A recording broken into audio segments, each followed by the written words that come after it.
Hey everyone, and welcome back to the channel. Today, we're diving into a story that looks like something straight out of a fairy tale, but with a twist that's both fascinating and a little bit unsettling. Take a look at this picture. What do you see? Two adorable kids, right?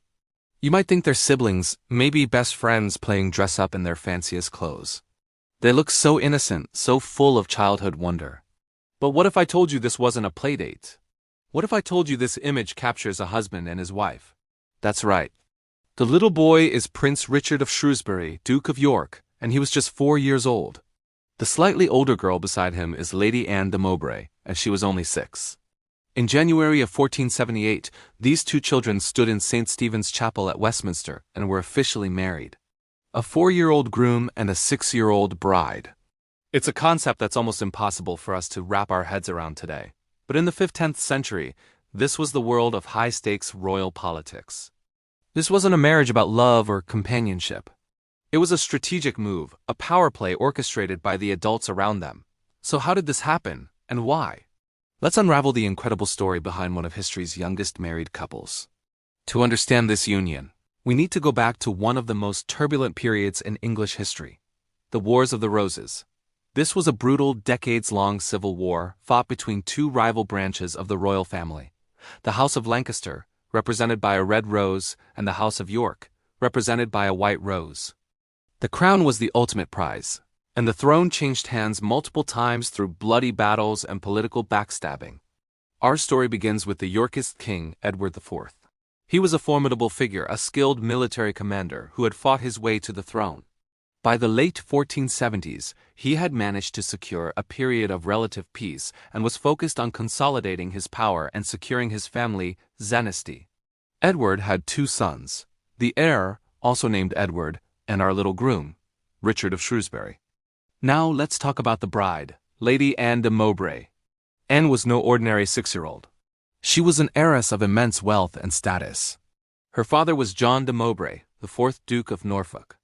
The Mowbray family held vast lands and titles, making them one of the most powerful and richest families in England. When Anne's father died in 1476 without any male heirs, little Anne, his only child, inherited everything. She became the 8th Countess of Norfolk and a duchess in her own right. Suddenly, this tiny girl was one of the most desirable heiresses in the entire kingdom. Her hand in marriage wasn't just a personal matter. It was a political and economic jackpot. King Edward IV, being the savvy and ambitious ruler he was, saw a golden opportunity. By marrying his younger son, Richard, to Anne de Mowbray, he could merge the immense Mowbray fortune and lands with the royal family. This wasn't just about making his family richer. It was a strategic masterstroke. It would prevent any rival nobles from acquiring that wealth and using it to challenge the Yorkist crown. It would strengthen his dynasty's financial and political power base for generations to come. So the plan was set in motion. Despite their ages, or rather because of them, as it secured the alliance early, the marriage was arranged. The wedding itself was a grand affair, as you'd expect for a royal union. It was held in January 1478 at St. Stephen's Chapel, a place of great importance within the Palace of Westminster. Imagine the scene. The chapel filled with the most powerful lords and ladies of the land, all dressed in their finest silks and velvets. The air would have been thick with incense and the sound of choral music. And in the middle of it all were these 2 small children. Richard, at 4, would have barely understood what was happening. For him, it was probably a confusing day of being dressed in uncomfortable clothes and told to stand still.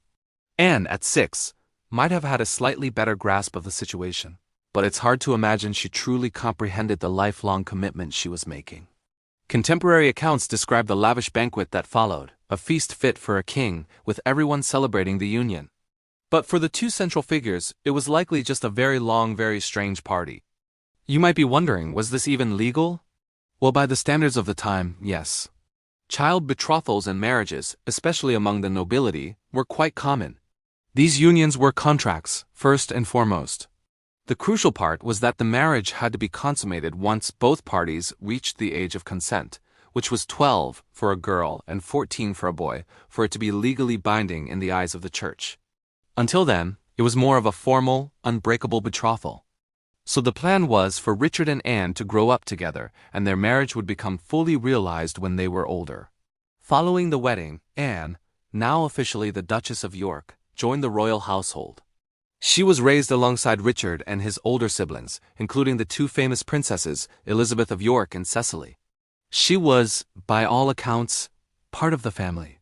She would have received the education of a high-born lady, learning Latin, French, music, and embroidery, all while living within the opulent but strict confines of the royal court. Her new title even took precedence over her husband's older sisters, which caused a bit of a stir at court. Tragically, however, the future that was so carefully planned for Richard and Anne would never come to pass. Just a few years after the wedding, in 1481, Anne de Mowbray fell ill. She died at the age of 8, just shy of her 9th birthday.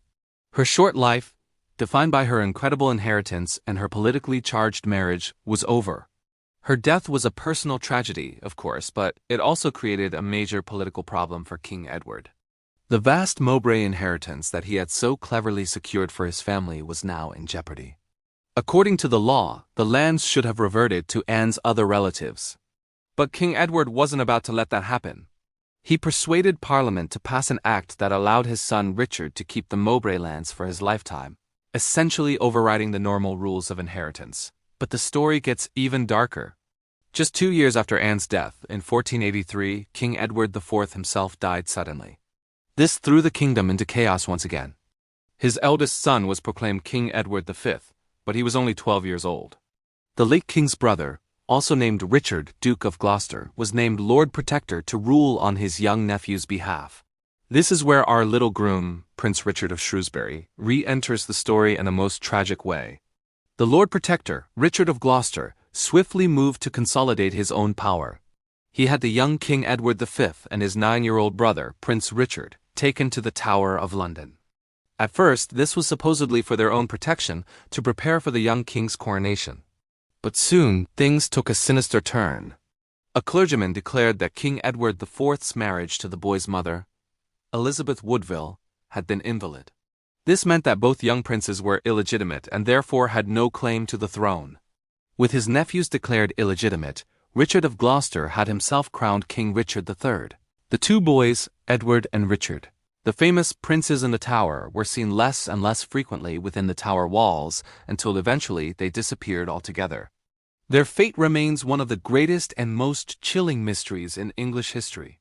The most widely accepted theory is that they were murdered on the orders of their uncle, Richard III, to eliminate any rival claims to the throne.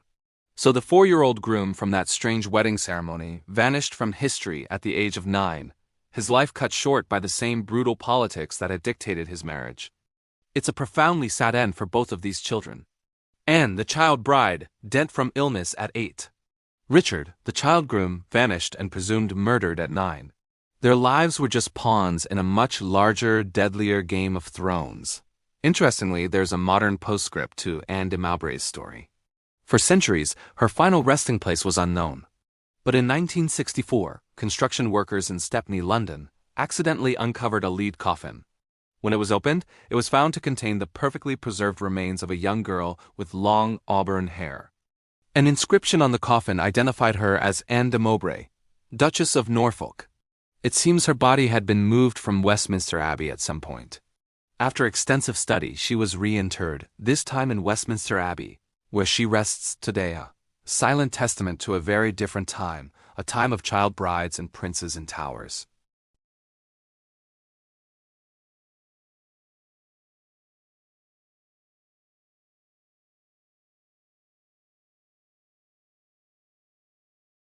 That innocent-looking picture of a boy and a girl is so much more than a sweet portrait. It's a window into a world of power, ambition, and tragedy. What do you guys think about this story? It's pretty wild, isn't it? Let me know your thoughts in the comments below. As always, thank you so much for watching. And if you enjoyed this journey into the past, don't forget to like, subscribe, and hit that notification bell so you don't miss our next video. See you next time.